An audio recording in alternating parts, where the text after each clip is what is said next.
I'm John Osborn. I'm in the Department of Surgery here, director of the Minnesota Consortium for Autonomic Neuromodulation, which is involved in organizing this, and you'll see some of the work that's coming from us and others soon. Could I get the presentation up here? There we go. So I just want to take a few minutes to frame up what we're doing here, and what we're going to talk about for the next couple of days. So the theme, oops, I'm on a PC. There we go. So the theme is neuromodulation of homeostatic mechanisms, restoring whole human health. So what does that mean? And this is really a neuromod, I think, where the emerging technologies are going and the challenges, which is what we're going to talk about.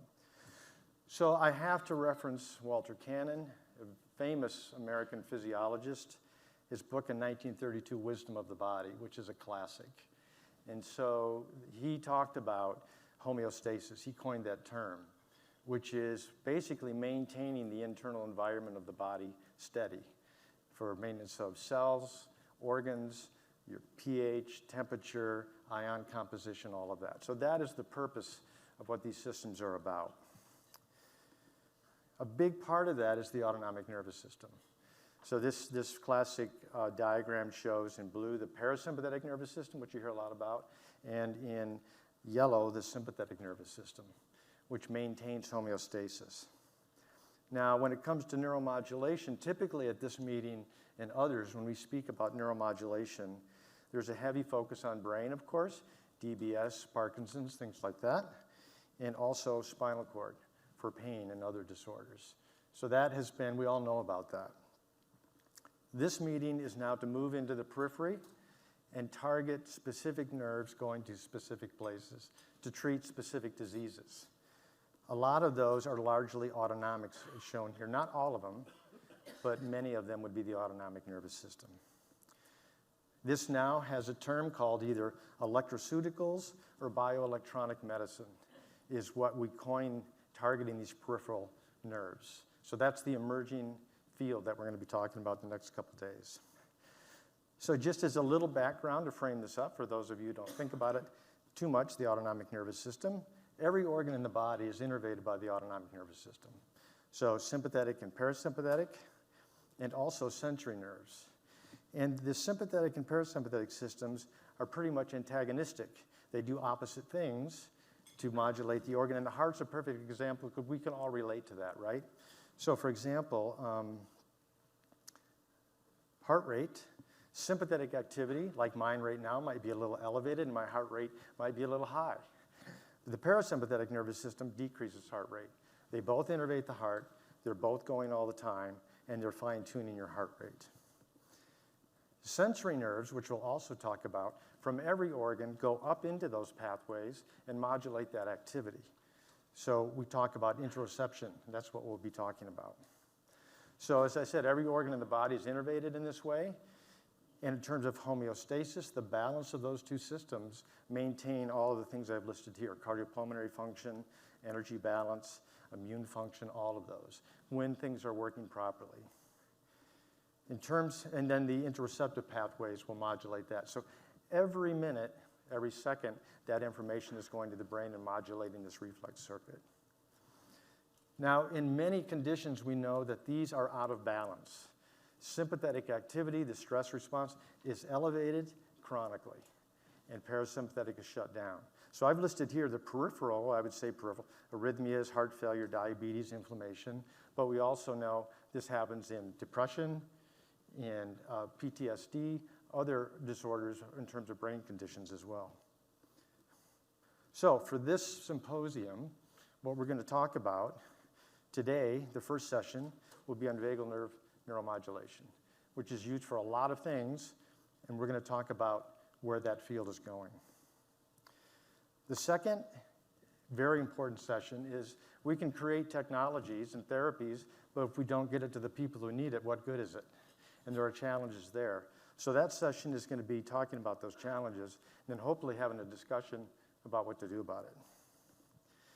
And then the third session today will be on interoception, looking at bidirectional communication between the brain and organs and how to modulate those under different conditions. Tomorrow, also equally challenging, we need new technology to go after these peripheral nerves. So that session is going to be what technologies are there and what do we need to develop. And finally, the last session will be targeting specific organs or nerves to treat specific conditions. So how good can we get at that targeted intervention? So I want to finish with some exciting news from the neuromod community here, just to get everybody up to speed on where we're at. In December of 2021, NIH put out a funding opportunity announcement to create a center to study the effects of vagal nerve stimulation in humans. Now, it's used for depression and epilepsy. It's FDA approved. That's going to the brain, that's great, but it goes to all the organs I just told you. And NIH wanted a team to study what does it do to the body, all the different organ systems. So the good news, I wouldn't be talking about it if it wasn't good news, is we were awarded this grant in September here, $21 million to do a 3-year clinical study on the effects of vagal nerve stimulation in humans on organ system function. So I'm just going to mention, I want to include a bunch of people. There's 6 PIs on this grant. Myself, Ziad right here is chairing the session. Next to him, Vaughan from Australia is also a PI. Lynn Eberly, Saeed Kramidin, and Hubert is also sitting up here. Many of the REVEAL investigators, research evaluating vagal excitation and anatomical links, are part of this. And you can see also the different cores. Tay is part of our data analysis core, Tristan Nanelli, Matt Johnson, we have a rich community here that's contributing to this effort. These are just the faculty at the University of Minnesota that are involved with this, nearly 40 faculty on this team. And it truly is a global study, global effort.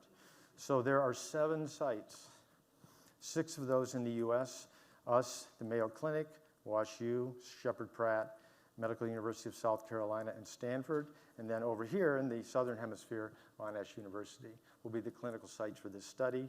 And then we have partners at Bios Health, Livanova, and I'm just going to say Pisa, Italy, because I have a hard time saying that name, which is one of our collaborators for doing modeling of VNS. So I would like to talk more. I don't have time, but I would tell you to go to our website for the Minnesota Consortium for Autonomic Neuromodulation, MCAD Neuromod. And if you go there and click on that, you can get more information about the study, who's in it, what we're doing, and then send us any questions you might have. So with that exciting news, I'm going to turn over the podium to Ziad and let him start the first session. So have a great conference. We're all excited to have you here. Thank you. Welcome, everyone. It's really been an exciting year working and collaborating across the aisle. One thing that has not been emphasized long enough is that, medical school and bioengineering are a dyad here that has really made differences and impacting patient directly. And this particular collaboration, I think, is one of the richest in the university. And so, and you'll get to hear a little bit more about it as we go along today.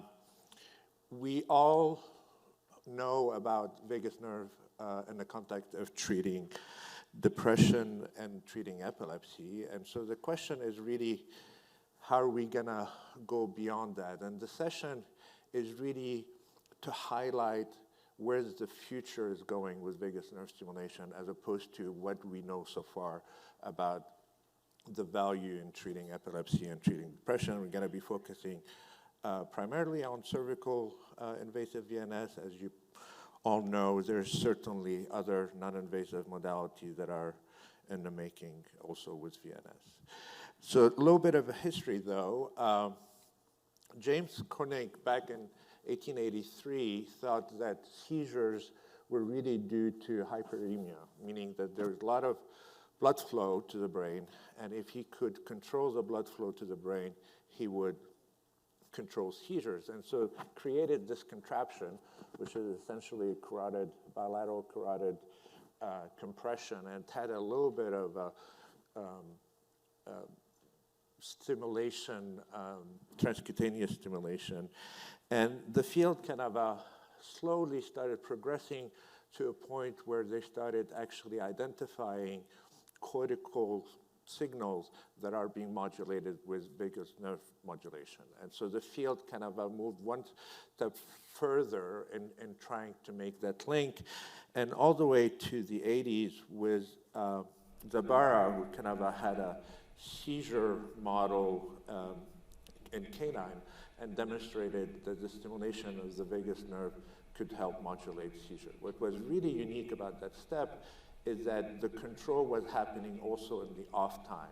And that's where most of the VNS has been really in terms of intermittent stimulation.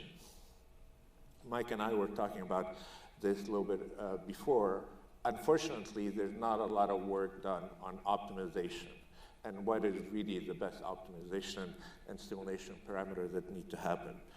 Being said, in the mid-90s, the FDA approved it for epilepsy. I was fortunate enough to be involved in the first site to ever do VNS in treatment-resistant depression back in 1998, and eventually was a pivotal trial that led to the FDA approval for depression in 2005. So the take-home message is essentially VNS double your chances of getting better at 1 year as opposed to treatment as usual.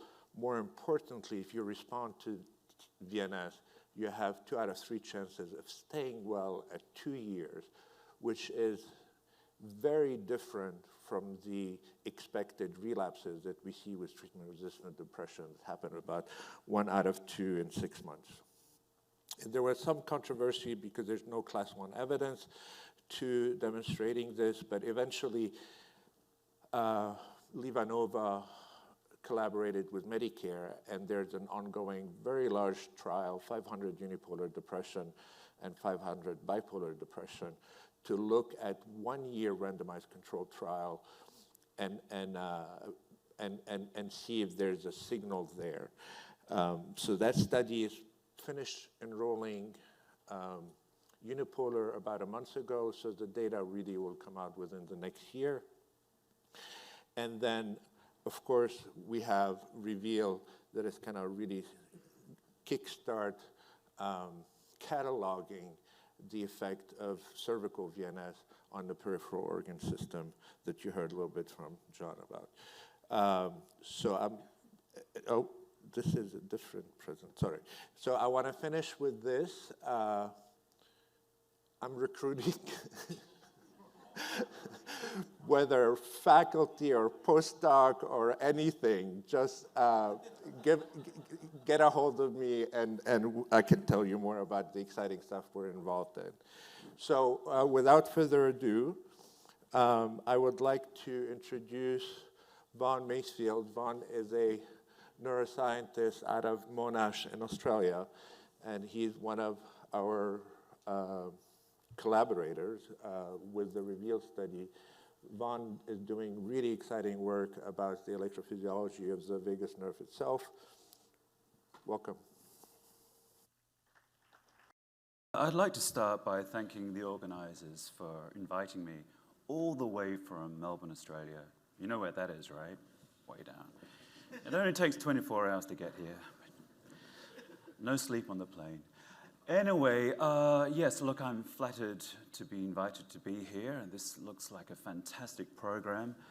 And as John mentioned, the peripheral nervous system is the area of interest today, but I'm going to start by talking a bit about the background of my work before going on to what we have been doing recently, as the title indicates, performing microelectrode recordings from the human vagus nerve. So, I'm going to start with this background, microelectrode recordings from human peripheral nerves. This is a technique called micronography, developed by Karl-Erik Hagbarth and Åke Valbo in Uppsala in Sweden in the mid-60s. They spent years, they'd been doing animal work, but they'd spent years as neurologists poking their own nerves with metal electrodes of varying types. Their aim was to record from muscle spindles. And they worked out that tungsten is the best metal, has the best properties, and an epoxy lacquer for insulation. Anyway, as you can see, it's contributed a lot of information about tactile inputs to the brain, proprioception, pain, and in particular, control of the sympathetic nervous system. And most micronographers around the world are studying the sympathetic nervous system for the reasons that John outlined, that it features so prominently in various diseases. So that's not me. I think it's just wiggling a bit. Anyway, these tungsten microelectrodes can be inserted into any peripheral nerve. So we go into the median or ulnar nerve at the wrist, in the upper arm, the radial nerve, the common perineal nerve at the fibular head, the tibial nerve in the popliteal fossa, posterior tibial nerve or the sural nerve at the ankle. And there have been a few, just a very few recordings from cranial nerves, such as branches of the trigeminal nerve, so inferior and supraorbital nerves. And those of you who have been to the dentist and had local anesthetic, the inferior alveolar nerve. So my colleague in Sweden, Mats Trulsson, developed an approach of recording from the inferior alveolar nerve, recording from individual mechanoreceptors in the teeth. Fascinating work. Anyway, this is an example of a typical recording that we do from the common perineal nerve at the fibular head, at the knee. Here's the knee, the patella, the kneecap is at the top here. This is the head stage of the amplifier. The black lead is a reference electrode just inserted under the skin. These black marks we use to identify the course of the common perineal nerve, so we give weak electrical stimulation over the nerve, and we get muscle twitches or radiating paresthesiae. And then we insert the microelectrode into that site, and then we stimulate through the microelectrode, guide the microelectrode tip into a fascicle of the nerve, and when we're stimulating at 20 microamps or less, we know that we're inside a fascicle. We can identify that fascicle as supplying muscle or skin. And here's a cross-section of a typical peripheral nerve, and here we have a microelectrode that has impaled a single myelinated axon. These are about 10 to 12 microns in diameter. And most of a myelinated axon is, of course, myelin. So we have, in this example, spontaneous tonic activity from a muscle spindle, a stretch receptor. And down in the bottom, we have activity from an individual C fiber, muscle sympathetic nerve activity. So we can record from both myelinated and unmyelinated axons. Now, a myelinated axon, such as this, a muscle spindle, which is responding to muscle stretch. Here we're applying brief, we're pushing down on the big toe. This muscle receptor is located in extensor hallucis longus, the muscle that lifts up your big toe. So by pushing down on the big toe, we are stretching that muscle, and we are evoking increases in firing rate. Here, brisk increases in firing rate from brisk plantar flexions, and a slow increase from a slow plantar flexion. Muscle spindles are our primary proprioceptors. They tell us where our limbs are in space without vision. They, being myelinated with a monopolar microelectrode inserted into the nerve, generate positive going spikes. This is important. Conversely, C fibers, such as muscle sympathetic nerve activity, which you can see here, this is an oligounitary recording, so we've got several units firing away spontaneously with a clear cardiac rhythmicity. These are constricting the blood vessels in the muscle vascular bed in the leg, and the activity is low when you're lying down. It increases when you stand up to prevent pooling in the legs. These, being C fibers without myelin, generate negative going spikes. And I'll come back to the significance of that later. But, and this is an oligounitary recording, but we can also record from individual C fibers. And these are individual spikes superimposed in the bottom, confirming that we're recording from one and only one unmyelinated axon. Now, here's the big question. Can we record from the vagus nerve in humans? And this is something that I've been wanting to do for years, since 1992, when I was working with Gunnar Wallin in Sweden. And it wasn't until 2020 that I actually got a team together, and we got ethics approval, and we just tried it, just for a laugh. Anyway, as you know, the vagus nerve is the largest and longest cranial nerve 10. It supplies structures in the neck, larynx, pharynx, etc., the thorax, and the abdomen. And it is the only cranial nerve in which the vast majority of its territory lies outside the head. Like peripheral nerves, it's composed of fascicles, about 6 to 8 in humans, in the cervical vagus nerve. It's surrounded by a thick sheath, and each fascicle is surrounded by a sheath.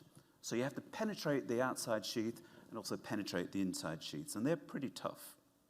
I used to do animal work, splitting nerve fibers from the rabbit vagus nerve. So given that it's just like a peripheral nerve, and I've been doing these recordings from peripheral nerves since the 80s, it should be possible to impale the cervical vagus nerve, right? How hard can it be? Well, a few little things in there that we don't want to impale, i.e. the carotid artery, jugular vein. But anyway, this was our first paper. We just did it on ourselves, 3 of the authors. We thought we want to test all this before we take it out onto a larger group of individuals. We put out this technical paper, the reason being that COVID hit and we had to stop. So we just wanted to get this out. And basically the approach that we use, we have a microelectrode inserted into the neck under ultrasound guidance. So here's the vagus nerve. It's yellow. All nerves are yellow, as we know. The internal, the carotid artery there, and the internal jugular vein. And in most people, the vagus nerve is lateral to the carotid. But it sits right behind the internal jugular vein, which is most inconvenient, because it would be easy to enter from an anterior position. But we want to avoid these vessels, so we enter dorsolaterally. So we have the head rotated, and we have ultrasound, and as you can see here, the tungsten microelectrode is highly echogenic. We can see it. Here we're quite high up. This is the internal carotid artery, the internal jugular vein, and this triangular structure, quasi-triangular structure here is the vagus nerve. So what does it look like? So basically what we're doing in this video is we insert the needle, we look at the trajectory, see is it going the right direction? We sometimes have to come in and out, but this is a living person, as you can tell by the pulsing carotid artery. But we work our way in, and this may take 10 minutes or 20 minutes, sometimes quicker. And once we're in, we often will hear an injury discharge, an evoked activity. And, sorry, I'm just going to the next slide. And this is one of the first recordings. There's fluctuations in the amplitude of the spikes, because in this, I'm still holding the microelectrode. So there's relative motion between the tip of the microelectrode related to pulsing of the artery, respiration, etc. Nevertheless, we can follow these individual spikes. And this is the instantaneous frequency shown at the top. We have extracted EMG from this ECG record, and this represents inspiratory activity, of course. And what you can see as heart rate increases, the firing rate of this axon decreases. So we interpret that as reflecting the activity of a cardiac parasympathetic axon, a preganglionic axon, supplying the atrioventricular node. This is the left vagus nerve, actually, we're recording from. So in our second paper, which came out last year, we got more recordings from both sides. we haven't had any issues. There have been 4 inadvertent penetrations of the carotid artery.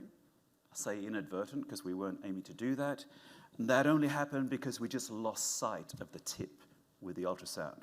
Nevertheless, the microelectrode is super, super fine, 0.2 millimeters in diameter. Sorry. So I've only got one slot. One slot Vaughan, that's what they call me. They don't really call me that. I digress. The microelectrode is very, very fine. So if we puncture the artery, we just pull out and there's no bleeding and the participant doesn't feel it at all. Anyway, of course we try to avoid that. Anyway, this is a recording from this recently published paper.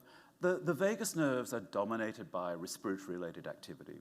We've got multi-unit far-field activity here, but during these deeper breaths, we get recruitment of an individual axon, which is clearly firing during inspiration, shown in the top trace. And with a maintained breath hold, it generates an ongoing discharge. So this could be, when you hold your breath and close your glottis, you've got laryngeal constrictors going. So it could be one of those. But when we asked the participant to hold their breath in expiration, there was no activity. And we asked them to hum, that's engaging the larynx, no activity. So we conclude that this particular recording was from a stretch receptor in the airways, such as a pulmonary stretch receptor.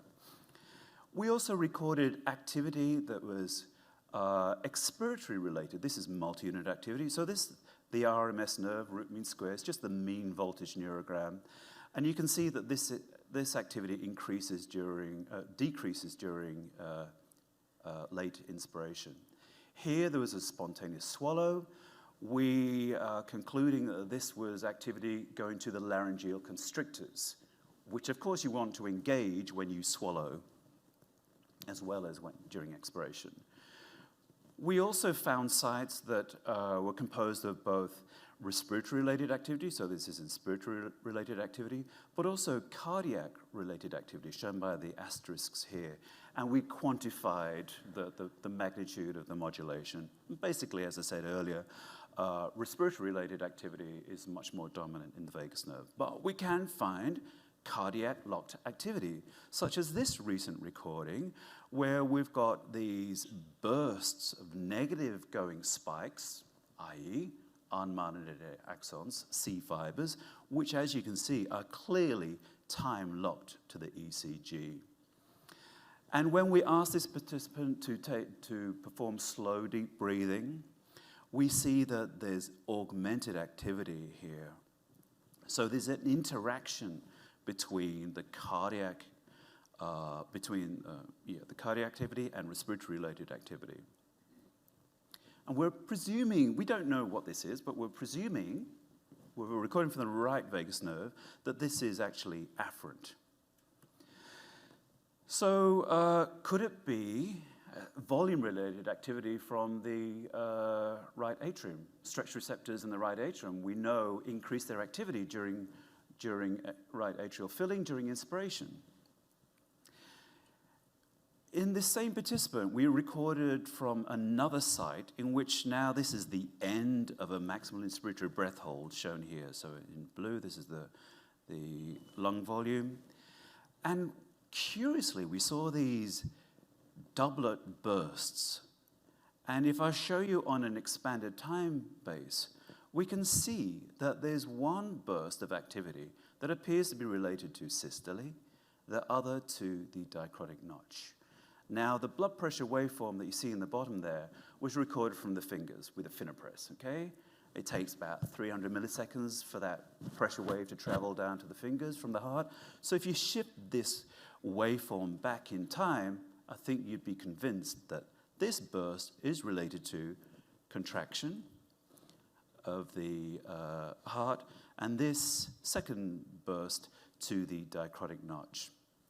So, could this, given that we're recording from the right vagus nerve, reflect opening and closing of either the tricuspid valve or the pulmonary valves. We can't go in and open up the heart and poke around, of course, but so we're using the principle of parsimony. What's the most likely explanation for what we're recording? Now, as John mentioned, our recently awarded VESPA grant from the NIH will allow us to explore how vagus nerve stimulation exerts its effects on different organ systems, including the sympathetic and parasympathetic control of the cardiovascular system. So in Melbourne, we have approval to record from the vagus nerve in epilepsy patients. So VNS is approved only for epilepsy in Australia with implanted vagal nerve stimulators. This is, of course, very tricky because we have surgically implanted cuff electrodes. We have to image those with ultrasound. We can see them. We have to make sure there's sufficient length in order to put a microelectrode above that site. So we've just started doing this. We've got just some pilot data I'm just going to share with you now. So by inserting tungsten microelectrodes proximal to the cuff VNS electrodes, we'll be able to determine for the first time which types of axons are stimulated during VNS. Nobody knows, right? VNS clearly works, but how does it work? And the first thing we need to know is what sorts of nerve fibers does it activate? And this will help us to understand how it works. Does it depend on activation of just myelinated axons? Myelinated axons are thicker, greater conduction velocities, lower electrical thresholds. So you're going to activate those first before unmyelinated axons. And we'll be able to determine whether they're myelinated or unmyelinated because of the polarity of the spikes. Will the maximum currents delivered during VNS be able to excite axons in deeper fascicles of the nerve? We don't know that. Or will it be limited to those that are closer to the cuff electrodes?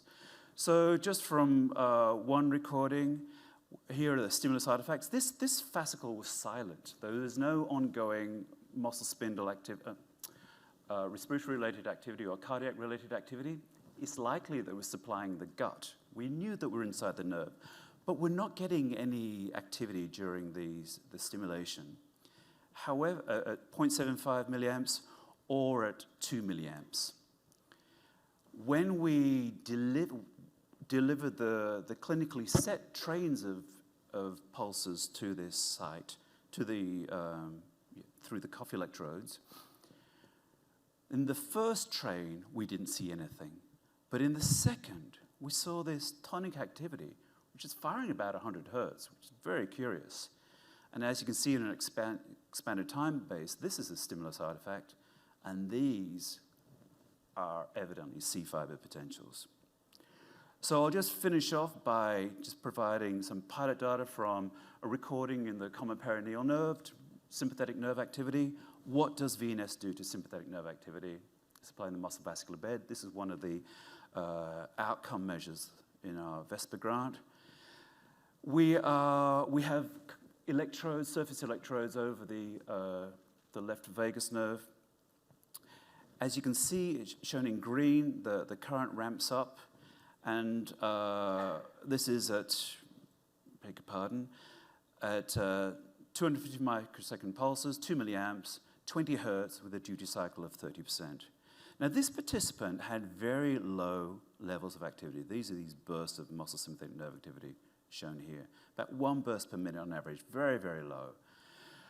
It increased during hand grip, so we got bigger bursts of activity, and during post-exercise ischemia, but this is just an N of 1, but we're just interested in what this is doing to this activity.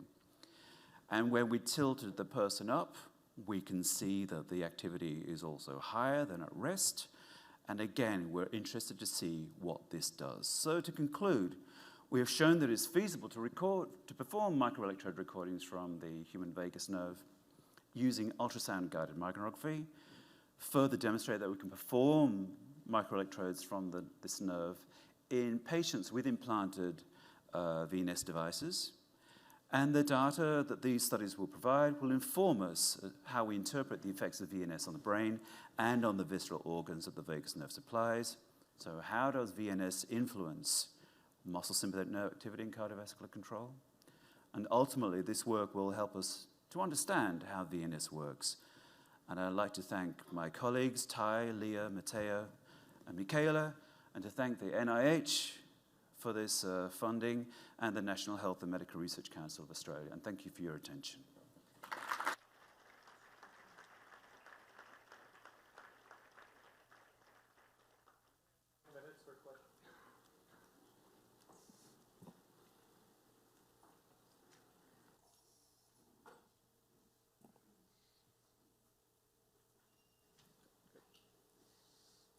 She's bringing you one. Is it on? Oh, yeah. That was fascinating, and you're a very brave individual. I'm just curious, since it is so challenging to do this, have you thought about trying to use an electrode with like 10 or 20 contacts so that you could really explore that nerve as long as you're doing such a difficult thing? Look, I mean, this has been in discussion since microneurography developed, developing multi-electrode needles. The problem is you need a much thicker microelectrode, at least 1 millimeter in diameter. Ours are 0.2 millimeters in diameter. It should be possible, but nobody has attempted to do that with peripheral nerves, just because you'd have to have a beveled edge, and the risk of cutting fascicles, nerve fibers is higher there. So yeah, we just use a monopolar microelectrode, very high impedance. So about 2 to 5 microns of the tip is explosive insulation. So that's how we can get these focal recordings. Hi. Oh, sorry. Hi. No worries. Thanks for the fascinating talk. I was just curious, how much tweaking of the parameters did you play around with? Or how did you come to the determination of your parameters? No, so in this pilot data, we just use the patient's clinically set parameters. So, 7 seconds on, 30 seconds off. We just wanted to see whether we're able to record the stimulus artifacts, for instance, and just to, this is very early days, of course, but ultimately the plan will be to turn off the device. So we did turn it off, and then we turned it on at the clinical setting, turn it off, and to deliver stimuli at 1 hertz, and progressively increase the current and see whether we're activating myelinated axons, what type they are, or C fibers, what type they are. Yeah. Thank you. Vaughan. John. You are brave. One of the goals of this project we have is to identify whether we're activating straight out efferents to organs that do things, or afferents to the brain, reflex and out, right? So when you're recording, do you have some sense of whether you're catching, you were talking about afferents from the lung or the heart? Mm-hmm. You know what I'm getting at. When we stimulate, we're trying to get that mapped out. Is there a strategy you have to figure out? You can think about myelinated and unmyelinated, but afferent versus efferent traffic? Is there any way to think about that? Yeah, look, as I said, the only way is really to identify the activity that we're recording on behavioral criteria. Is it locked to the heartbeat? Does its activity increase as blood pressure's falling or increasing? What happens during breath holds in inspiration or expiration? But that tonic activity, that occurred, it took time for that to occur. So we think that that's going out. It wasn't activated instantly, which you'd expect, of course, from afferent activation. This, we believe, was efferent activation of C fibers, yeah.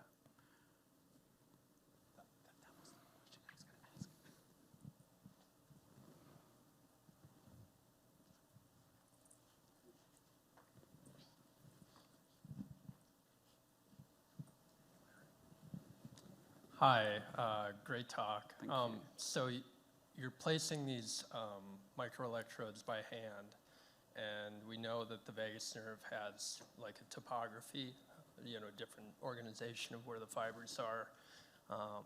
how do you keep the electrode where you want it, and how do you know that you're in the same spot over time? Do you have any strategies for that? Yeah, so those later recordings I was showing, I wasn't holding the microelectrode, so it can stay in there. The whole microelectrode is moving with the pulsations of the artery, so there's no relative motion. So we can get very stable recordings. We've just purchased a much more powerful ultrasound machine, 23 megahertz, so we hope to be able to identify, well, we can see individual fascicles, but on those images that I showed you with our old machine, because we want to know whereabouts we are in the nerve. I mean, perhaps, more anteriorly, the fascicles supply the gut, for instance, and we're particularly interested in those supplying the heart and the lungs, because we can record physiological parameters related to that activity. So it's a great question, but yeah, early days, really. Thank you. Thank you very much.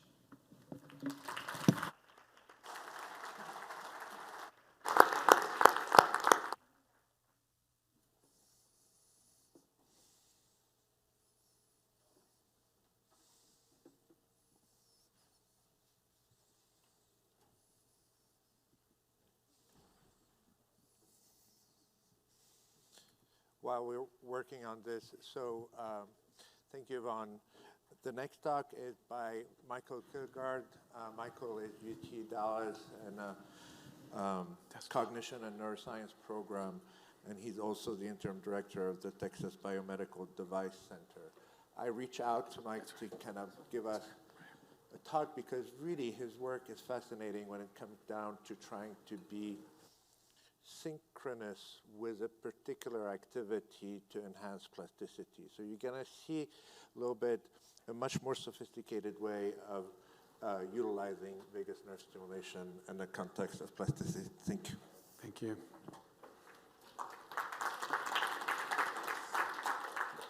What a great talk to follow and introduction. Thank you guys. So good to be here.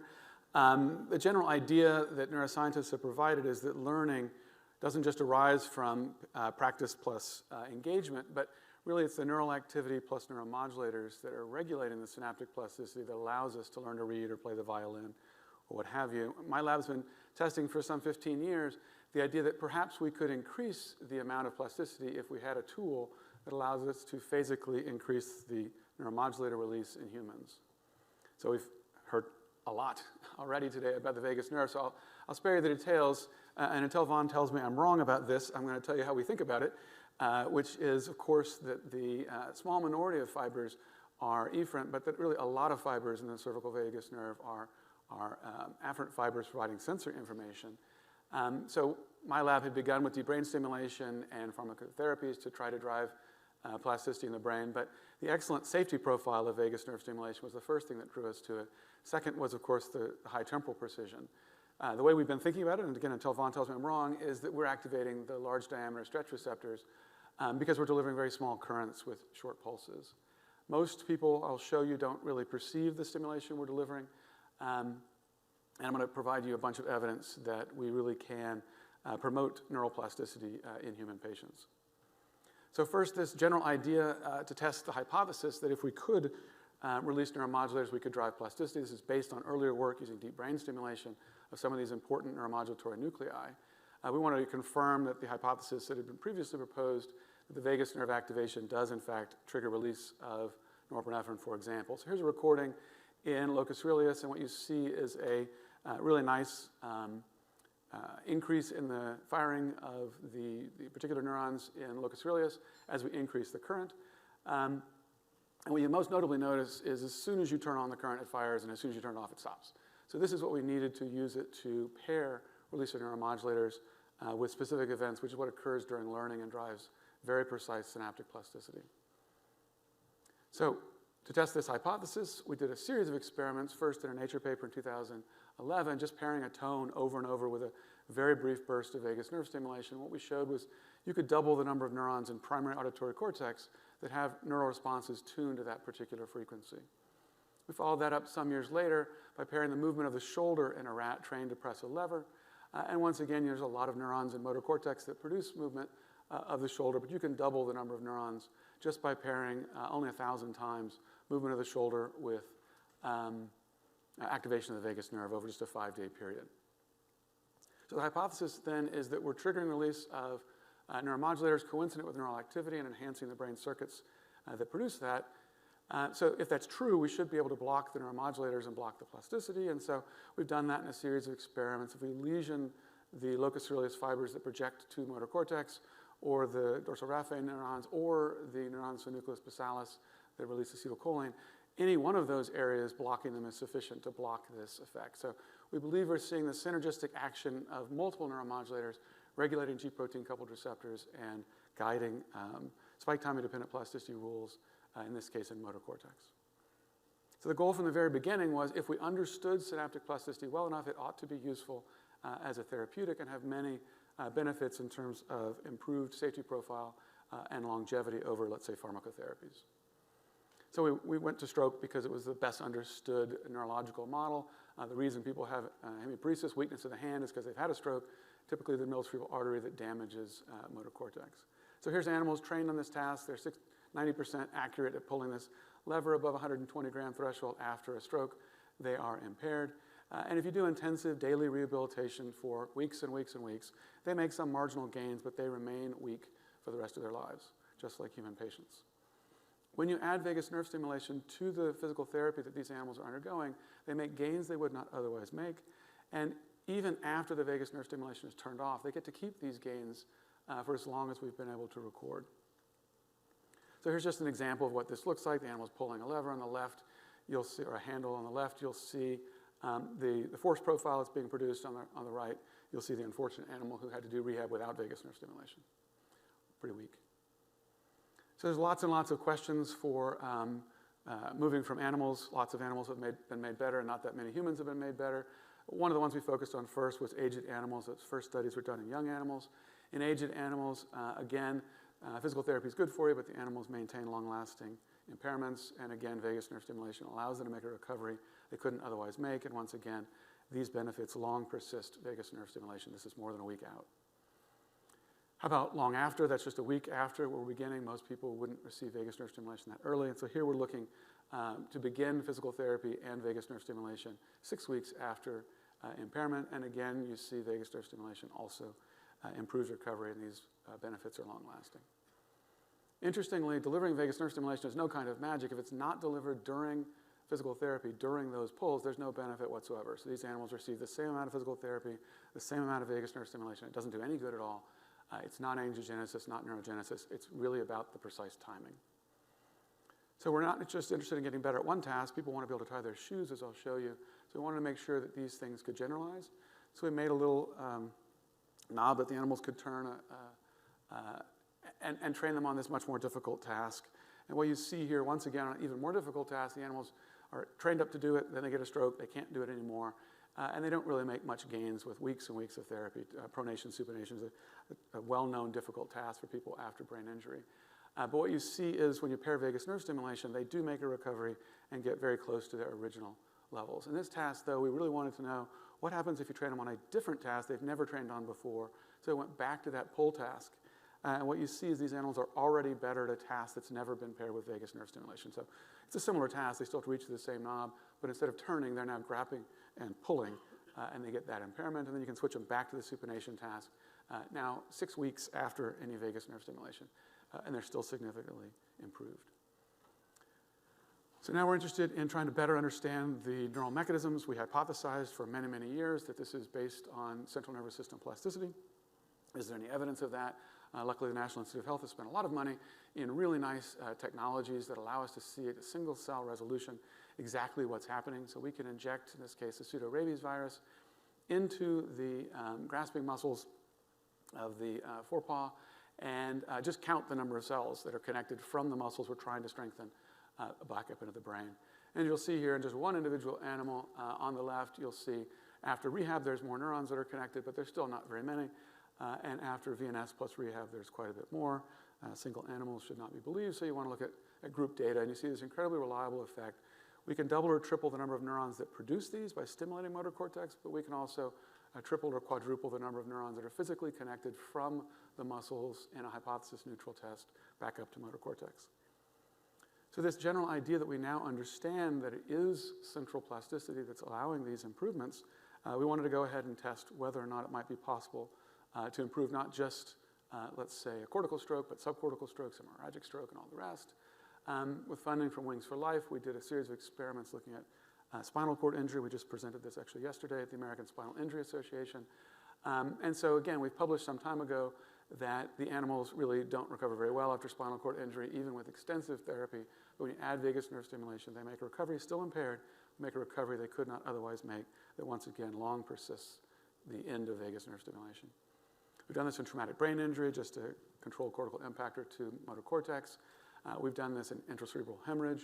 We've done this with unilateral as well as bilateral spinal cord injury at different levels. And you just see here a meta-analysis, of course, over and over and over, we see the same thing. And that gave us increased confidence that this might be useful for human patients. So here's the basic idea then. We want to be able to deliver vagus nerve stimulation precisely timed with movement. And so how do you do that? First, you select individuals who are chronic. They're more than 6 months, mostly several years post ischemic insult. They have to have some residual function or they can't engage with our task and do the therapy. And then we're going to do rehabilitation with or without VNS 3 times a week for 6 weeks, so just 18 sessions. So how do you do that? Here's how you do it. The therapist you'll see is pushing a button. When he sees the person make a movement, that's activating a device. In our early studies, it's the sort of standard device, like the LevoNova device, except that this one's triggerable and only delivers a half-second burst of stimulation, 0.8 milliamps, 30 hertz. So in our first study, it was an open-label study. We randomized people to either be implanted or not, and we saw an improvement in the standard stroke assessment, upper extremity Fugl-Meyer. We were, of course, wondering, well, maybe there's just a placebo effect. They've got a device. We replicated this in a double-blind placebo-controlled trial now where both groups of people have been implanted, and so it can't be the placebo effect. And we deliver just enough stimulation in the sham group that they think they are being actively stimulated because they are, but they're only getting 6 pulses instead of 300 or 400 per day. Since the group in blue has an implanted device, it seems a shame for them not to use it, and so we cross that group over. It's really more of a delayed start design, and those subjects now made gains they did not make during the very same physical therapy exercises with the very same therapists. We've now replicated this a couple years ago in a Lancet study in 108 participants, and based on the power of this result, this received FDA approval last year. So now we're really interested in saying, okay, if you're going to do this, there's hundreds and hundreds of thousands of stroke patients a year, how are we going to improve the delivery of this therapy? So we want to understand the details of how this really works. Again, the concept is you need to be delivering VNS during the specific movements in order to be activating those particular circuits, strengthening those networks, not just randomly triggering release of neuromodulators, which you could easily do with drugs. So the concept here is that neural activity plus neuromodulator promotes recovery. So let's talk about the neuromodulators. How do we make sure we get the right amount of neuromodulator release? This turns out to be quite challenging, and as was mentioned earlier, parametric studies have not been extensively characterized in humans, so we've done this in animals now. So as I showed you before, when you record from locus coeruleus, as you turn up the current, you change the amount of activity, so 0.4 milliamps does activate the locus coeruleus. But when we pair 0.4 milliamps with, again, 5 days of parent moving your shoulder, you don't see any significant changes. When we do 0.8 milliamps, however, you do. This is a lot more activity, so there's a good reason for that. And you might think, what about a little more? If 0.8 is good, why not 1.6? And sure enough, 1.6 delivers more activity on the locus coeruleus, but it drives no plasticity whatsoever. And this is an extremely well-studied inverted U function that's been seen over and over and over with vagus nerve activation, as well as many other brain-based mechanisms. So now the question is, if we can only drive neural plasticity at 0.8, what about the recovery of stroke function? Is it really true that 1.6 doesn't improve recovery? And the answer is yes. You can activate the vagus nerve. It can be during therapy. If you're delivering the wrong currents, you won't get any improvement whatsoever. So again, we've optimized both in auditory cortex as well as in motor cortex the effective range. It's relatively narrow, which is important for us to better understand. We've looked at pulse width. So if you're using 0.8 milliamps and you do 500 microseconds, it's going to be too much current. So pulse width is interacting, of course, with intensity. We've looked at frequency, either higher or lower frequency, same number of pulses. It really does matter. You can't go too fast, you can't go too slow, or you won't get improvement or plasticity. We can do duration. Now it's the same 30 hertz, but you do it for an eighth of a second or 2 seconds. Neither of those works either. Presumably, we're saturating some receptors, maybe the beta adrenergic receptor. And so now we look at what's the interval, what's the optimal interval between stimulation parameters. If you try to go too fast, you can get a lot more repetitions in a day, but you're not going to drive any plasticity. This is a sort of surprise detector, and the longer you wait, the more surprising it is for the neurons, even though the person doesn't recognize it at all. So if you're only going to do 300 pairings a day, you should separate them by several minutes, not several seconds. So now we've looked into these neuromodulators, and we want to make sure we're appropriately timing delivery with movement. And so we want to make sure we've got the best possible device. We began with the only device that was on the market, which was a modified version of the LevoNova device made by a company called Cybronics, which is called Vivistim commercially. And the big change was just that it was triggerable. We decided to reinvent this concept. This is really Rob Renneker, my close colleague's brainchild. Why not make something way better? Why would you use something that's so big with a lithium-ion battery and all the rest? It's a little bit laughable to be using 20, 30-year-old technology when the iPhone is so powerful today. So this is 50 times smaller. The reason it's smaller is there's no battery. It doesn't have leads to break. 17% of vagus nerve stimulation devices will have leads that break. It's very inexpensive to make. We make them by the thousands. And it's minimally invasive. This is just a half-hour procedure from incision to close. It's MRI conditional. Actually, we can't even see it on most of our MRIs that our patients have received. And then the US FDA designated this device as a breakthrough, and we have 3 investigational device exemptions, which I'll talk about. So here we're looking at that device sitting on a penny. Here's how it's powered in the upper right. It's held in place with a zip tie. The component over here is cut off, and a stitch is held in place, and then it's all communicated with a smartphone app. So the concept then is you'd be doing a therapy session, and now the therapist would have a smartphone to activate instead of a big implanted medical device, and then that would activate, let's just say, motor cortex if you're doing a motor cortex task. So how do we want to make sure that we deliver the right amount of neural activity? We think timing matters because of all the experiments we've shown. We did a bunch of animals. Again, this happens to be nerve injury in this particular case, but it doesn't really matter. Here, sorry, this is spinal cord injury. We're doing rehab. The animals, again, don't recover. If now we deliver 2.5 times less stimulation, we're only stimulating on the top 20% of trials. So when the animal pulls at their hardest, we only stimulate on those parameters. We can instead stimulate on the bottom 20%. So these animals are also receiving VNS. It's also during pulls. And, of course, it's within 15 or 20 seconds of the good pulls because they're all interleaved. And that tells us that we really are within a several second window. We think it's the synaptic eligibility trace. It's roughly 2 to 5 seconds long. You have to be within that window. So how are you going to do that during a physical therapy session? It's hard for the therapist to know, is that your best squeeze? Is that your best page turn or bottle movement or whatever it is? So we wanted to leverage the hardware and software. Again, I've already heard that the interaction of engineering and neuroscience is really where it's at today. And so at Texas Biomedical Device Center, which I lead, we put together a big team of people to build a whole suite of tools that patients really enjoy playing, using sensors, whether it's an accelerometer, gyrometer, magnetometer, or force transducer, or rotary encoder, any number of tasks or a touch screen. It's easy to measure what someone is doing in the world. Your phone is doing it all day long. If we set appropriate thresholds, we can then trigger vagus nerve stimulation on, in this case, let's say when you're squeezing the puck above average for you. So the patient would be weak, we'd make the task hard, but from time to time they squeeze above average. Therapists can't tell when that's happening, but obviously a computer could readily tell when is it above average. The thinking is there's a neural network that was doing something different on that trial, and we want to strengthen that network by moving it closer toward health. So we've now done these kinds of exercises in 27 people. We've done 25,000 individual exercises over 1,300 sessions. More recently, we've moved to doing all these things at home. It's really a hassle for spinal cord injured individuals to drive all the way to the clinic. And so we've done 5,000 exercises during 400 sessions delivered at home. This is in collaboration with my fantastic partners at UT Dallas, UT Southwestern, and Baylor Scott & White in Dallas at the Institute for Rehabilitation. And so again, we're going to repeat the previous study, now using our smaller device just to make sure it also works, delivering the same current, pulse width, and duration. And I can just show you some preliminary data. We just started with this study. We don't have 108 patients yet. This study here is, again, double blind. What we're going to do different this time is people are going to be able to get 18 sessions or 36 sessions. And then we're going to follow them up. Why, if 36 is better, maybe 72, maybe 100. Why end at 18?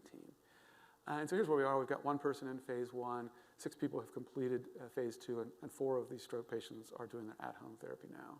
So the basic results we're seeing so far are trending toward looking a lot like, again, way underpowered, what we saw in the Lancet study with 108 participants. The exciting part is that when we doubled the amount of therapy, people appear to be continuing to make additional gains. And so we're interested in trying to find out what other types of neurological injuries might benefit from this, not just ischemic stroke, but hemorrhagic stroke and others. So we're now looking at a trial funded by DARPA and, again, Wings for Life, looking at 20 participants with cervical spinal cord injury of the incomplete variety. The design is basically exactly the same. We started this earlier. And so we've got 16 people implanted, and I'll share with you some data from the 15 who have completed. So this is what it looks like for an individual person. It's actually the first person. And you'll see him doing touchscreen tasks or pinching his fingers together, rotating knobs, whatever the appropriate set of tasks are. And here's what you see, physical therapy alone. Half the people got therapy alone. There's no improvement whatsoever in these chronic spinal cord injured individuals. And there's a strong trend toward improvement in just the first few patients we finished when we do vagus nerve stimulation. Once again, we cross over these individuals, those who did therapy without VNS, then repeat that same therapy with the same therapist, and they now make gains they didn't previously make. And those people who make gains during the first session because they were getting active VNS make more gains when they do an extra 18 sessions. So if 18 sessions is good, why not do even more? As you can see here, this is a different individual doing their particular prescription. What you'll see is there's not that much for the therapist to be doing. We got great therapists, but we've made so many tools, it looked like it might be possible to take this home. And so this is the same participant. There's now not a therapist in the background because this is his apartment, and he's being given tasks, making sure he's not compensating inappropriately, pouring beans or lifting small objects, all of which is being recorded digitally and sent back to the cloud to our systems. We give our participants feedback, of course, not just real time on the screen, but also reminders to their phone. Hey, you're doing great. You got a high score. That was the best you've done. And of course, that feedback also goes with a little more information back to the clinician. So they see how does this particular high score or impairment, God forbid, relate to their past performance. So here's a different participant. This is actually that first participant I showed you at his home doing the simple task. He's now done 36 sessions of the simple task, but he really was more interested in doing other things. So after he did 36 sessions with his left hand, he was actually left hand dominant before his injury. He really wants to be able to throw a ball to his dog. That's what you'll see him doing in that top middle picture. He's not very good at it, but with some practice, maybe he'll get better. So he chose these 6 tasks. Vagus nerve stimulation is being delivered when he makes these movements because there's one of my graduate students is watching and pushing the button. Here's what we see on the left. This again, an N of 1, so take it for what it's worth. He made a clinically meaningful improvement with at-home therapy alone on his left hand, which he had never had any VNS with before. But that improvement was greatly improved the second 36 sessions he's received. He's had 108 sessions total now. You'll see in the middle panel that the time it took him to complete each of these tasks was long, 5-10 times longer than it would take you to complete it, but coming down after 18 sessions and even more so after 36. On the right, you'll just see kind of how his drawing has progressed, a task he wanted to be able to do. Here's a quick video just showing you kind of the things he's needing. He's reaching over and grabbing a ball and moving it to the other side. This is a transfer task. He finds handling tennis balls to be really hard because his hand doesn't open or close very well, but you'll see he's getting quite a bit better. Again, far from normal, but making improvements. So can we facilitate other types of therapy with vagus nerve stimulation? I've talked about rehab plus VNS, the timing being particularly important. We've paired vagus nerve stimulation with touch. We've paired VNS with tones for tinnitus. We've written sort of position papers and begun to think about how we might pair it with speech therapy for aphasia and even for autism. We're beginning to plan for mobility studies and lower limb impairments, including the one I just showed you, who is able to walk, and then maybe even changing the neural responses to bowel and bladder signals. What I want to share with you today is our progress using cognitive behavioral therapy for PTSD paired with vagus nerve stimulation. This, of course, all began with a series of rat studies where we paired sounds with vagus nerve stimulation. So here the animals are afraid of a sound because it's aversive paired with shock. Then you'll see that these individuals eventually extinguish, but after a long period of extinction, they're still afraid of the sound, right? That sound was paired with very intense shock. Our hypothesis was that vagus nerve stimulation would reduce the animal's fear and it would be long-lasting. Here you'll see that turned out to be true. Here's a whole series of studies I don't have time to go into. We've repeated this time and time again in animal models. The symptoms are improved. They're less anxious. They're less avoidant. Their startle response is reduced. Even their asocial behavior is reduced when PTSD is treated. VNS also helps with generalization. And so we've had animals who are extinguished on an odor. Their fear of the tone also is reduced, even though we never pair it, and vice versa. This is important because in therapy, you can't actually reproduce all the cues that occurred during a traumatic event. So the mechanism of action we proposed was that enhancement of neural plasticity is what's boosting these therapeutic effects. So if that's true, we should be able to see it. So in animals, we can. After fear conditioning, you see some changes in the connection between the infralimbic cortex and the amygdala. In this case, burst stimulation produces LTD. After extinction in sham, it's still LTD, but after extinction with VNS, it switches to LTP, long-term potentiation.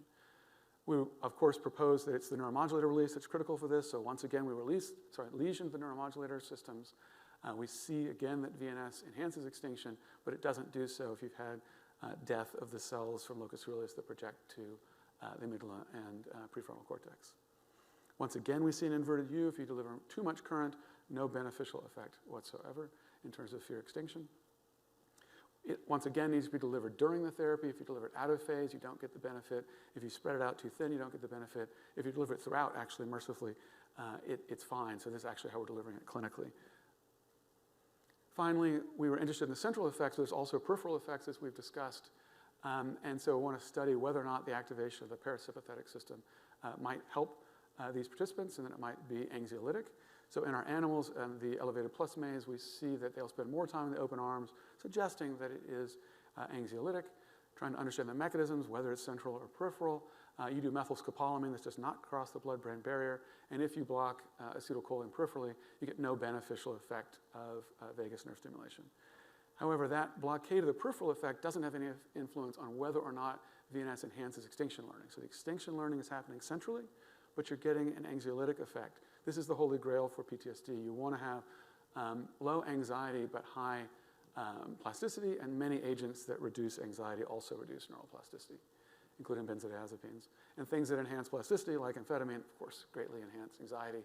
And so pharmacotherapies have not been able to find this dual action where the long-term benefits are central, but the short-term benefit to patients is they will be better able to tolerate the exposure therapy that they're going to undergo because of the anxiolytic effect. So this is all well and good in animals, but once again, does this actually work in people, or is this just a pipe dream that once again fails when we do clinical translation? So we tried this both in sexual trauma survivors as well as soldiers exposed to things like improvised explosive devices. Often these impairments are resulting from traumas that are more than 10 years old. We had comparative data. Our study is open label. We know that prolonged exposure therapy is effective. Most people's clinician-administered PTSD score goes down and stays down. If you add non-invasive methods, you still see the benefit of prolonged exposure therapy, but there's no additional benefit of adding stimulation of the neck or the ear. There's two possibilities. One is that transcutaneous methods don't actually activate the vagus nerve, which is, I think, the more likely. The other possibility is, of course, that vagus nerve stimulation doesn't actually enhance extinction in people. So we ran the trial in collaboration with Mark Powers and others at Baylor University Medical Center. Again, the concept is they're going to pair vagus nerve stimulation with prolonged exposure therapy, first-person imaginal therapy, reviewing their own trauma over and over and over until they're bored with it. And what you see here is, again, the historical data I showed you before and our open-label trial results, which is that people are make more progress in the same amount of time and make substantially greater gains 6 months post. The bigger one is really not just to be better. Most people get better with prolonged exposure therapy, but most still have PTSD at the end. In our data, instead of 40% having loss of diagnosis, we're at 80% loss of diagnosis. So we're shooting for cures. That's what people are asking for, not to be better, but to not have the disorder. We don't know if that's possible. This is an open-label study. It could easily be due to placebo effect or some other thing. We've been seeking funding from the National Institute of Mental Health for many, many years to run a randomized controlled trial and hope that at some point we'll be allowed to do so. So the concept here I want to leave you with is the idea that we have a platform technology using vagus nerve stimulation precisely timed with different kinds of movements. You potentially could drive changes in different types of networks, auditory cortex, motor cortex, prefrontal cortex. I want to acknowledge the long list of collaborators who've really made this possible. This is impossible to do for a small group of people, and the Texas Biomedical Device Center has been blessed with lots of resources. NIH, DARPA, Wings for Life. I want to acknowledge my conflict of interest, which is I am a consultant for Microtransponder, the company that took this to commercialization, and just remind you that most of these therapies are not FDA approved currently. I'm happy to take any questions.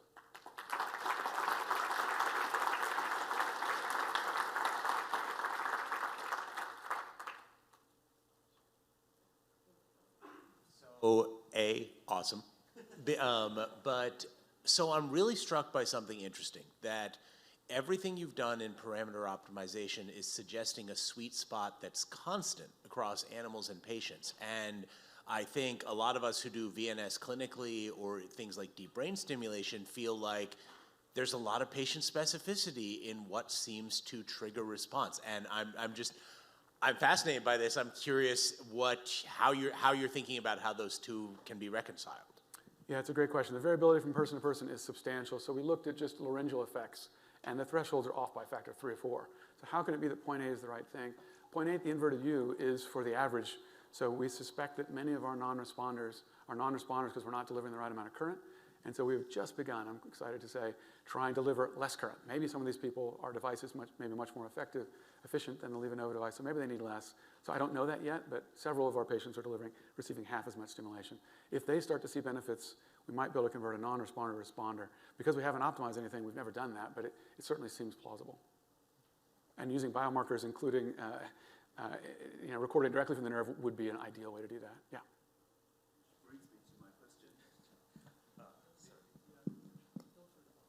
They'll turn it on. Fascinating work. So as you say, the sorts of currents you're using are going to be activating large myelinated axons, pulmonary stretch receptors. So you think that you could physiologically improve motor function just by timing your motor action with a deep breath, right? But it's probably the fact that the electrical stimulation of the vagus is causing synchronized activation. Do you think that is what is going on? It's a great question. So again, thanks to NIH, we have these incredible tools. So I haven't talked about this series of experiments using optogenetics to directly activate release just of neuromodulators, just pair that, and once again, you also get it without any vagus nerve stimulation at all. So we don't know. The peripheral actions, the other effects, synchrony and others, are beneficial, but they don't seem to be necessary. We can do all this with deep brain stimulation. That's actually how we began. You can do it with optogenetics, so long as you get temporal precision. One more question.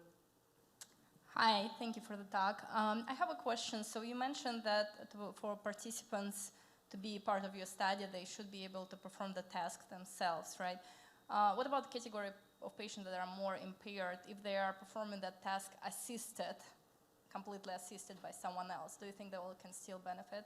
Great question. So we don't know. Assisted therapy where it's passive movement maybe wouldn't be what we'd want because we wouldn't have the neural activity. We're going to have a collaboration with former students who are now at Battelle, have a 100-channel EMG sleeve. And so there you can measure movements that are volitionally produced, so there's neural activity that's causing it, but aren't producing sufficient movement after a spinal cord injury or stroke.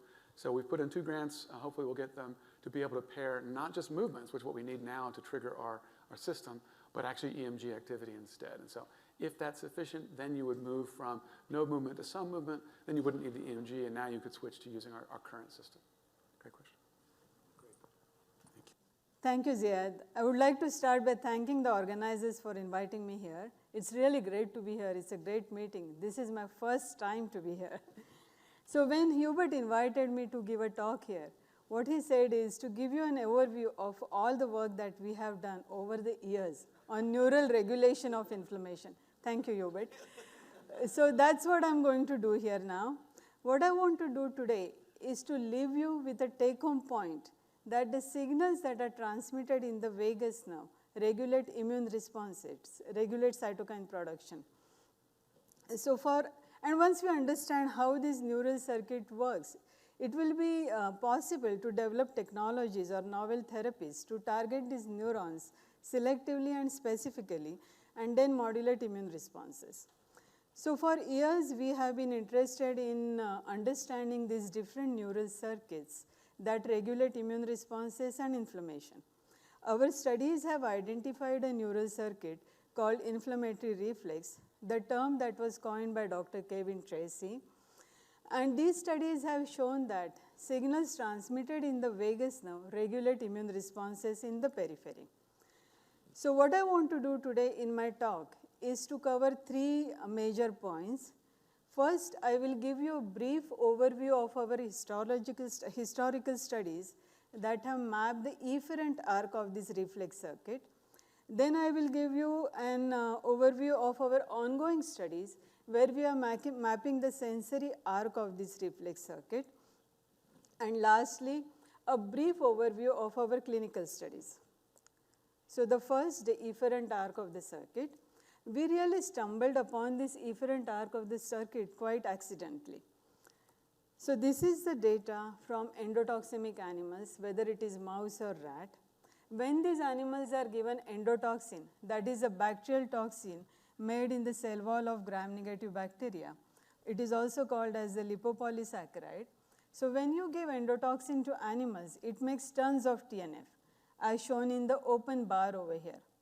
When you cut the vagus nerve, as shown in the middle bar, it makes even more TNF, as if the control on this immune response is lost. But when you stimulate the vagus nerve using electricity, as shown in the last shaded bar over here, it suppresses TNF production. Further, vagus nerve stimulation also protects these animals from going into shock, as shown in the yellow line over here. So what we had discovered here was the efferent arc of the neural reflex circuit, the inflammatory reflex. And then we carried out extensive studies to map this efferent arc. And what we found was, when the animals are given endotoxin, more than 90% of the TNF that is made in the spleen. And that is important to know, because spleen has one major artery going in, one major nerve coming out, one major vein coming out, and one major neural bundle going in. So this allowed us to map the inflammatory reflex circuit using endotoxemia and spleen as the model. Then we carried out studies to identify the target cell in this pathway, and we found that splenic macrophages are the target cell, and the receptor is alpha-7 nicotinic acetylcholine receptor. And now this was really interesting, because as we all know, there is no cholinergic innervation in the spleen. Then what is really happening in this case? So we trace the signals from the vagus nerve to the spleen. So Mauricio Rosas, then a graduate student in the lab, he used these reporter mice to trace the signals from the vagus nerve to the spleen. And he found that the vagus nerve signals are terminating onto a T cell population, which is shown in green over here. These T cells, or the T lymphocytes, are green because they are expressing green fluorescent protein under the control of choline acetyltransferase, or CHAT. Choline acetyltransferase is a rate-limiting enzyme in the acetylcholine biosynthesis. So this is a long way of saying that these T cells are green because they are making acetylcholine. Now we showed that these acetylcholine producing T cells are downstream of the splenic neuron or splenic nerve, which is shown in red over here. And these acetylcholine producing T cells are absolutely essential for the functional aspect of the inflammatory reflex. Because if you selectively knock out these acetylcholine producing T cells, the inflammatory reflex or the vagus nerve stimulation does not work. It does not suppress cytokine production in response to endotoxin challenge. But if you put these T cells back into the animal, you restore this circuit as shown over here. So now we have connected vagus nerve signals to the T cells and to the splenic macrophages. But what is really happening in the brain? Where are these signals originating in the brain? And what are the brain centers? It was not known. So to address that, another graduate student in the lab, Adam Kressel, used optogenetic technology. What we see here is the brainstem of a mouse, is the dorsal motor nucleus region in the brainstem of a mouse, where the yellow region or the yellow neurons are showing expression of channel rhodopsin into cholinergic neurons. So the cholinergic neurons are the red cells over here, which are expressing yellow fluorescent protein fused to the channel rhodopsin. So Adam made these transgenic mice where he can now selectively use light to activate these cholinergic neurons in the brainstem. He then targeted the cholinergic neurons into the dorsal motor nucleus of these transgenic mice, and he found that he can suppress TNF production or the cytokine production when the animals are challenged with endotoxin. Again, it was not known how the signals are from the vagus are going to the spleen, because as I said, spleen doesn't have any cholinergic innervation and vagus does not innervate the spleen. So to address that, we use viral traces. and then isolated celiac superior mesenteric ganglion from these animals. Celiac superior mesenteric ganglia are the peripheral ganglia where the splenic nerve originates. So we isolated these ganglia from the animals, and the animals were injected with herpes simplex virus, which is a retrograde virus, which is expressing a red fluorescent protein. So in this ganglia, the red neurons that we see here are the splenic neurons, which are going to the spleen as a splenic nerve. Then Adam injected an anterograde virus, AAV virus, that is expressing green fluorescent protein into the dorsal motor nucleus of the same animals. So what we see here are the green fibers. Those are the vagus nerve fibers which are terminating next to the splenic nerve. So what we are showing here is vagus nerve is terminating in a region where it can dump its neurotransmitter into the responding cell, the splenic nerve. But again, this does not prove the functionality of this circuit. So to prove that, Adam then put a recording microcuff electrode on the splenic nerve of a mouse, and he recorded splenic nerve signals in real time when he is shining light into the brainstem of that mouse. So again, the top panel shows the glutamate control, which are not expressing the channel rhodopsin protein. So when you shine light into the dorsal motor nucleus of this glutamate control, there is no change in the splenic nerve activity seen. On the other hand, when you shine light into the dorsal motor nucleus cholinergic fibers, you see the increased splenic nerve electrical activity in the bottom panel in the transgenic animal. So what this is showing is that signals which are originating in the cholinergic nerves in the dorsal motor nucleus are then transmitted to the splenic nerve, leading to splenic nerve activity. We carried out other studies and we cut the vagus in these animals, and we showed that the signals originating in the brainstem are indeed transmitted via the vagus nerve to the splenic nerve, and it leads to suppression of the cytokines. So putting all this together, we now know that signals transmitted in the vagus nerve go to the spleen, leading to release of norepinephrine by the splenic nerve. This norepinephrine then activates a subset of T cells in the spleen. That subset of T cells makes acetylcholine, and acetylcholine in turn suppresses cytokine production by splenic macrophages. So now the next part of my talk, how is the central nervous system really sensing inflammation in this pathway? How does the sensory arc of this inflammatory reflex circuit works? This all started with the seminal work that was done by Linda Watkins, a psychologist from Boulder, Colorado.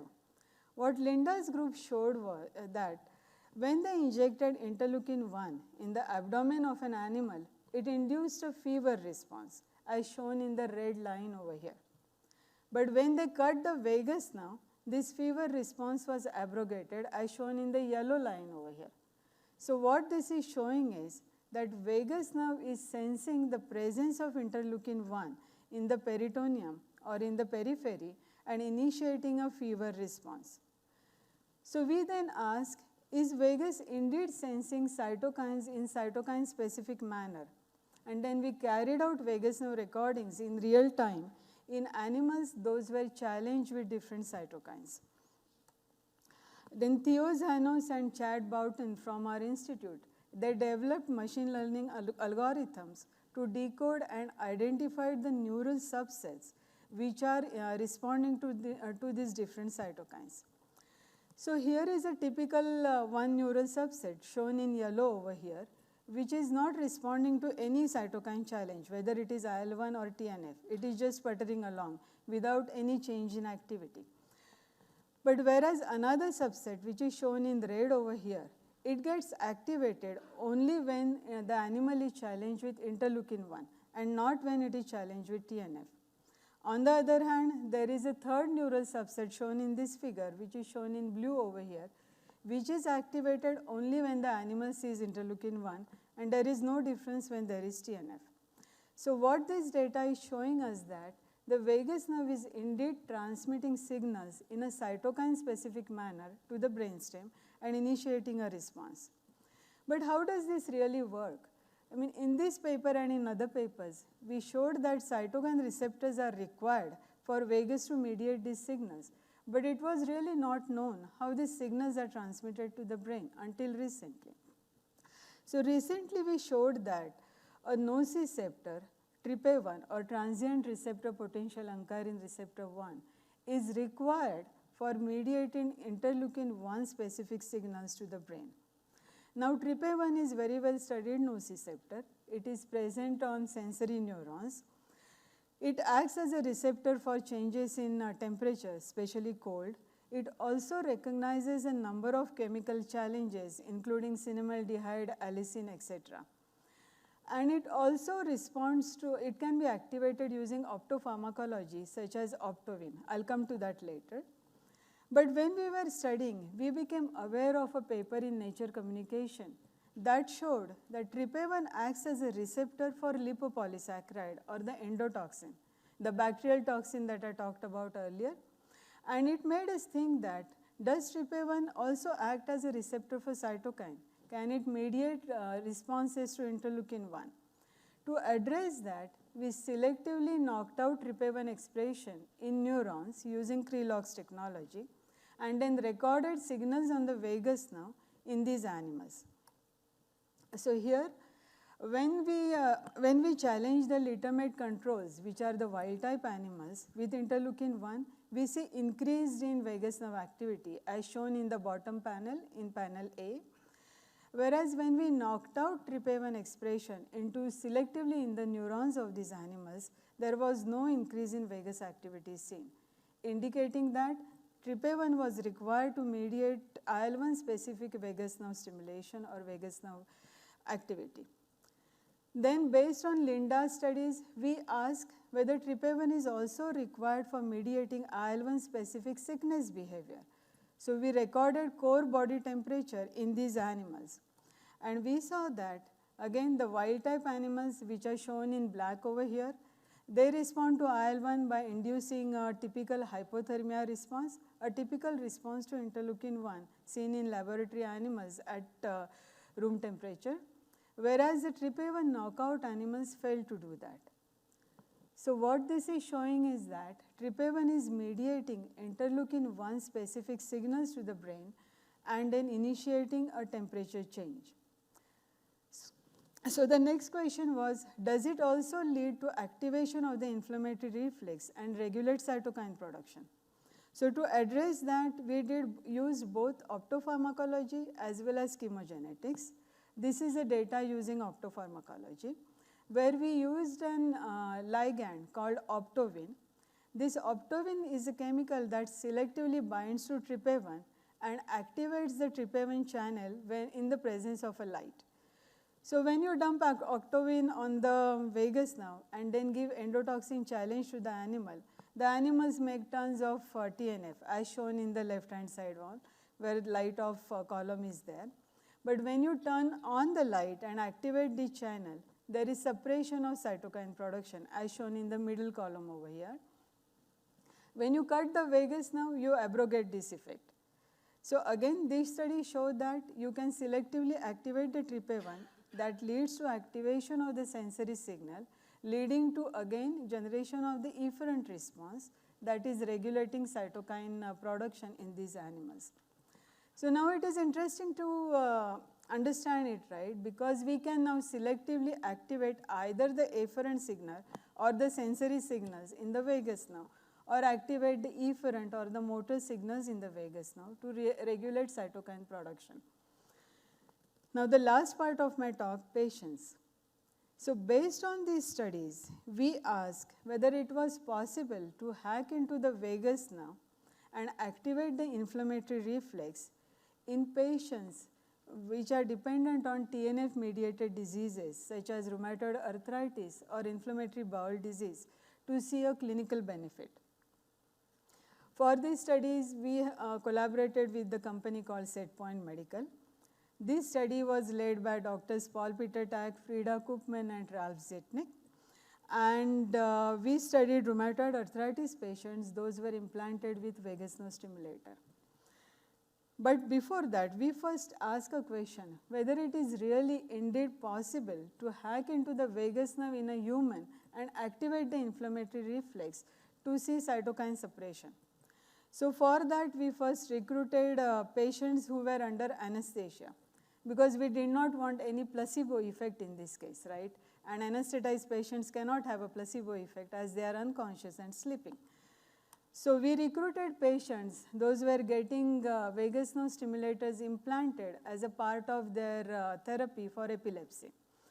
And then we carried out a single session of vagus nerve stimulation and harvested blood from these patients before and after vagus nerve stimulation and carried out whole blood macrophage culture assay. As seen in this panel, when the patients are subjected to vagus nerve stimulation, there is significant suppression of cytokine production in the whole blood culture assay. This study provided the first direct evidence that it was possible to stimulate the vagus nerve in human and carry out cytokine suppression. We then continued studies with rheumatoid arthritis patients. For this study, we recruited 17 RA patients. These RA patients had failed treatment with steroids, methotrexate, and some of the patients had also failed treatment with biologicals. These patients were implanted with vagus nerve stimulator and then they were followed over time.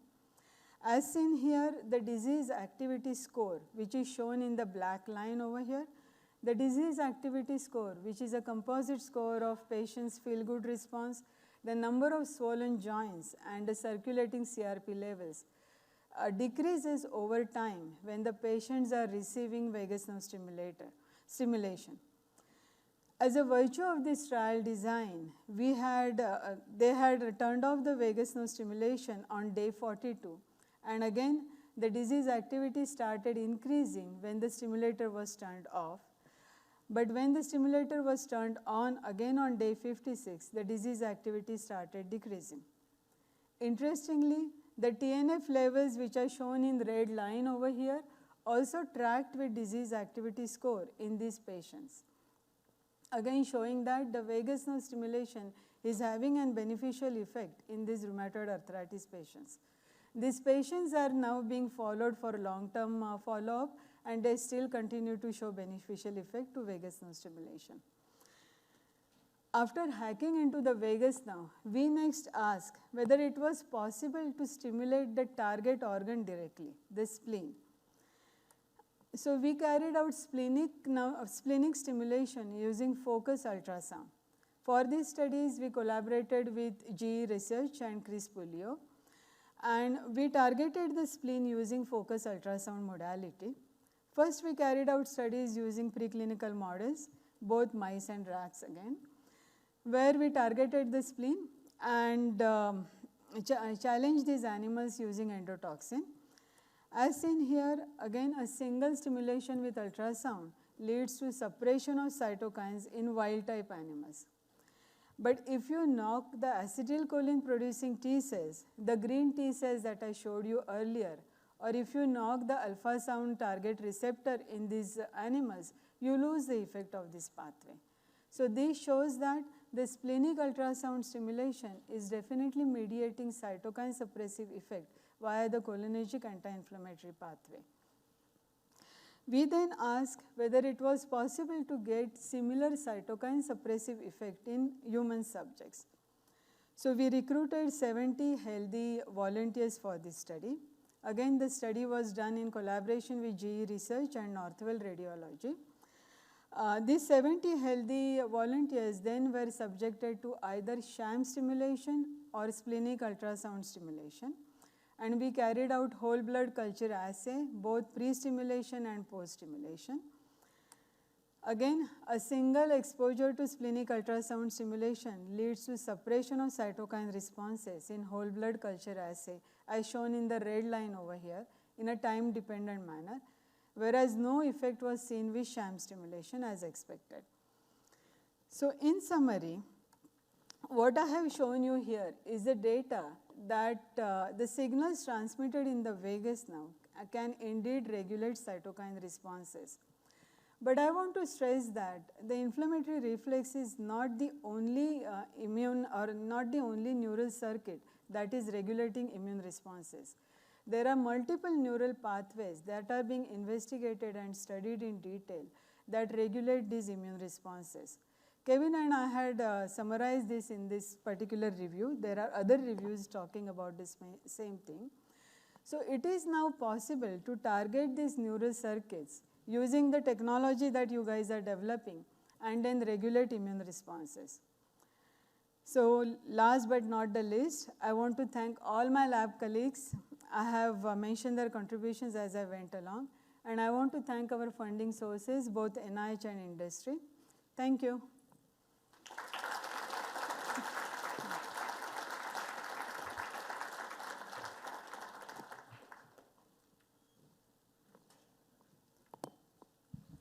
Sangeeta, that was wonderful, and you actually did what I was hoping you would do, and it was amazing that you could fit it in that short amount of time. So impressive work. I've always appreciated all the work that you've been doing at Feinstein and so many different sophisticated experiments. One comment you made, which I was curious about, in those rheumatoid arthritis patients, you've been tracking them, further along. I've always wondered with vagus nerve stim, ultrasound spleen stim, long term, does the body adapt to those patterns and then kind of, maybe become less and less effective over time? And a lot of the studies that have been short-lived. So could you say a little bit more about that, or if you have other data that might be able to touch upon that? Maybe right, not. Right. So I do not have direct data with those. Those patients are still being followed, and that hasn't been released. So yes, yeah.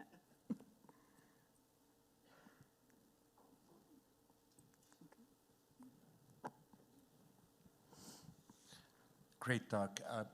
Can you comment on the stimulation parameters that you have in the rheumatoid arthritis?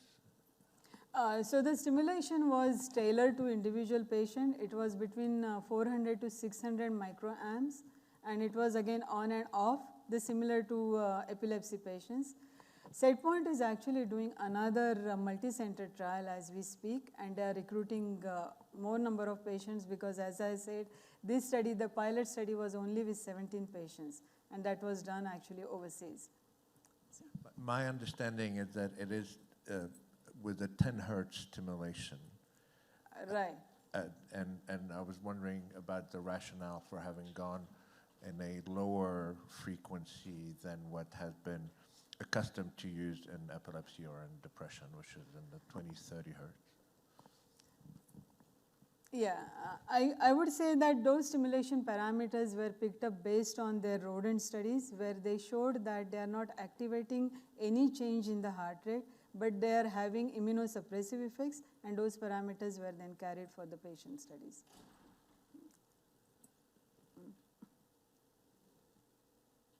Okay.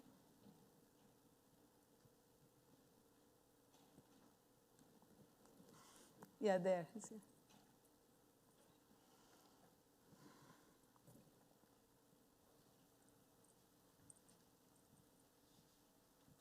Thank you for the talk. I have a question. Do you guys look in any way for the patients that are post-chemo recovering, and kind of what are the mechanisms there to improve, to benefit from the vagus nerve stimulation and kind of to suppress inflammatory? Can you repeat it again, please? About the chemo, post-chemo treatment and immunocompromised people for the post-chemo. So I know you have been looking at a specific category of patient, rheumatoid arthritis, right? Do you guys do any work for cancer patients? No, we are not, but yes, that is in the pipeline of studying effects of vagus nerve stimulation or effects of neural circuits in what happens in the cancer scenario. So there are many studies that have shown that neural circuits do play a role in both metastasis as well as metastasis of the cancer, right? So we are doing studies, but we don't have any data to share here now.